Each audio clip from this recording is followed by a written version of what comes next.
O futuro virá, parceiro, e o que você faz é que vai definir se virá com a rosa ou com espada. Estamos começando mais uma fase desse nosso projeto que chamamos de Revolução Cultural Panelense, deixando para trás alguns personagens que criei quando eu tentava mostrar ao povo que o rei estava nu, como no conto de Christian Andersen. Nesse nosso novo modelo, que vai se configurar mais com ideias, vamos tentar trazer à tona o debate, a discussão e a busca pelo que, na minha opinião, é o desejo de todos, que é uma sociedade mais justa e uma política menos suja. Nessa nossa utopia que tentaremos criar, tentaremos imaginar uma cidade onde haveria, por exemplo, parques nas praças para crianças, um projeto que já existiu no governo de Demócrito e que não tem custo algum se levarmos em conta quanto gastamos para eleger um candidato. Imaginar uma cidade que foi palco de um episódio muito relevante na história do Brasil, mas que insiste em ser conhecida como a Terra do Jumento. Perguntando-nos se foi ironia do destino uma cidade que já se chamou Olho d'Água ficar sem água, ou se apenas o preço que se paga por retribuir boa sorte com má vontade. Nessa nossa tentativa de seguir caminhos ou criar outros, vamos tentar entender, por exemplo, por que contratamos músicos locais o ano inteiro para aniversários, casamentos e churrascos. Mas ao fazer o festival, ao invés de mostrarmos aos turistas que temos artistas de primeira linha, como por exemplo Edilson, um dos artistas mais talentosos que temos no nosso município, a Secretaria de Cultura contrata Parangolé e pagamos caro para ouvir o Rebolation. Ou seja, trocamos Beethoven por um chiado na porta. E dessa forma vamos nos enganando, ao achar que há algo cultural nisso. Enganamos os turistas também, ao fazer com que acreditem que aquela feira de artesanato que vem para nossa cidade é de fato algo natural em nosso município, quando sabemos que não há nada daquilo em Panelas. Alegramos-nos ao dizer que temos uma escola de referência e educação de qualidade, mas jamais admitimos que não está sendo criado nenhum espaço para essas pessoas qualificadas, pois temos apenas a prefeitura e o comércio para movimentar a economia. Ou seja, educamos, preparamos e exportamos mão de obra qualificada para desenvolver outras regiões. Nos contentamos em viver de contrato com a prefeitura sem nunca ter um registro na carteira de trabalho. Dessa forma, aceitamos trabalhar sem ter direito algum. E se parar para refletir, é estranho pensar que nunca tivemos tantas pessoas alfabetizadas, universitários ou pessoas já formadas em nosso município e que nunca fomos tão imaturos, político, social e culturalmente. Na nossa cidade, a agressão maior é o silêncio e a indiferença. Indiferença essa feita, na minha opinião, não por pessoas ruins, mas por pessoas de bem, que acreditam profundamente que não se envolver no debate é a melhor solução. Penso que se tudo evolui, esse silêncio é também uma forma evoluída de violência. Continuamos a acreditar que o inferno são os outros, como colocou Sartre.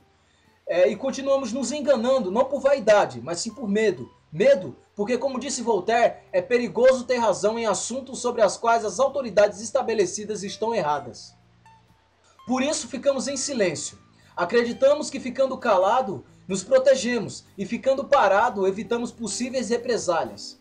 Eduardo Alves Costa, em um de seus belíssimos textos, ele nos fala sobre esse silêncio que é nocivo a nós. E ele diz o seguinte: na primeira noite eles se aproximaram e roubaram uma flor do nosso jardim, e não fizemos nada. Na segunda noite já não se escondem, pisam nas flores, matam nosso cão e não dissemos nada.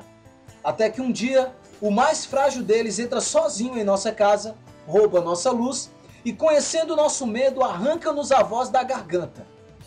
E já não podemos dizer nada.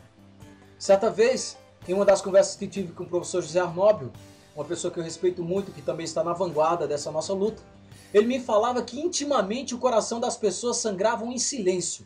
O silêncio dos que dependem. E também me falava sobre a sociedade do medo e como isso afetava de forma nociva a todos nós. E passamos a vida inteira vendo Panelas dividida entre homens excessivamente ricos e homens desesperadamente pobres. Em datas especiais, lembramos aos jovens homens importantíssimos que passaram na história do nosso município, como por exemplo Gregório Bezerra, do PCB, Partido Comunista do Brasil, partido mais antigo do país, criado em 1922, mas esquecemos de enfatizar que essas pessoas lutaram pelo proletariado e não pela burguesia. Vou usar uma linguagem marxista agora. Ao começar a campanha eleitoral, nos inspiramos com a violência do partido que aderimos, mas jamais nos inspiramos em pessoas que lutaram por condições dignas de trabalho. E assim, comemoramos o Festival de Jerico no dia 1º de maio, sem jamais lembrar que nessa mesma data, as ruas de Chicago ficaram lavadas de sangue, em 1886, quando foram massacrados os operários que lutaram por 8 horas de trabalho. Esses dias eu estava lendo um livro, A História de um Dia, 1º de maio, de José Luiz Del Roio, em que ele fala sobre greves, protestos e luta dos trabalhadores, no dia 1º de maio, e eu vou ler um pedaço aqui que eu achei interessante para vocês. Ele diz que o sangue pinta as ruas de pedra, e jamais se pôde contar os corpos, pois os corpos foram escondidos. Pessoas são proibidas de sair às ruas, e milhares de trabalhadores são presos. Não contamos às nossas crianças fatos como esse, talvez por falta de conhecimento, talvez por achar demasiado violento, pois preferimos que elas vejam na porta de casa. Alimentamos a cultura da bebida, da festa e do cabaré, nunca a dos livros, da cultura e da arte.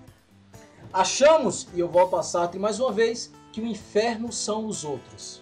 E por falar em inferno são os outros, eu me lembrei de um acontecimento recente em nossa cidade, que foi a interdição da BR-104, quando pessoas colocaram a culpa em Eduardo Campos, na Compesa e em Deus, não na prefeitura.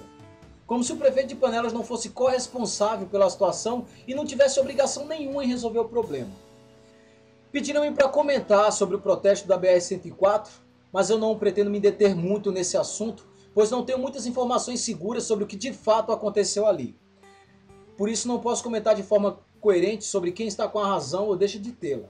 Claro que poderíamos fazer uma análise do ponto de vista históricos e pressupostos filosóficos do direito da manifestação, que foram quebrados ali. Poderíamos vir traçando uma linha que vem de 1789, no começo da Revolução Francesa, com a palavra liberdade, igualdade e fraternidade, que destruíram os direitos feudais e que seria uma coisa nova em Panelas. Como diz o teatro mágico, quem tem medo assimila toda forma de expressão como protesto. Algumas coisas me incomodaram muito naquela manifestação, como por exemplo o fato da pessoa que pediu para convidar o povo em alto-falantes não ser convidado pelas autoridades, as mesmas autoridades que prenderam pessoas, a prestar esclarecimentos.